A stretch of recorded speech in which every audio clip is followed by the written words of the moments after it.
ഒരു കുഞ്ഞനെലി കാട്ടിലെ രാജാവിനെ രക്ഷിച്ച കഥ നിങ്ങൾ കേട്ടിട്ടുണ്ടോ? ഒരു ദിവസം കാട്ടിലെ ശക്തനായ ഒരു സിംഹം ഒരു ചെറിയ എലിയെ പിടിച്ചു. പിടി വീണതും നമ്മുടെ എലി കരച്ചിലോടെ കരച്ചു. അയ്യോ, എന്നെ വെറുതെ വിടണേ, എന്നെ പോകാൻ അനുവദിക്കണേ, ഞാനൊരു പാവമാണ്, എന്നെ വിട്ടാൽ ഞാനൊരു ദിവസം നിങ്ങളുടെ ഈ ദയയ്ക്ക് പകരം നൽകും, അമ്മയാണ് പ്രോമിസ് എന്നൊക്കെ പറഞ്ഞ് നമ്മുടെ എലി കരച്ചിലോടെ കരച്ചു. ഇത് കേട്ടപ്പോൾ എലിയെ തിന്നാനുള്ള സിംഹത്തിൻ്റെ മൂട് പോയി.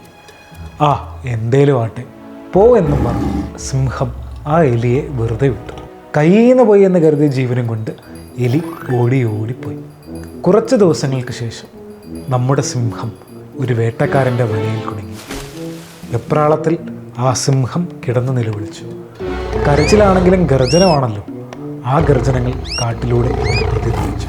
ആ സമയത്ത് ദേ ഓടി വരുന്നു നമ്മുടെ അതേ എലി.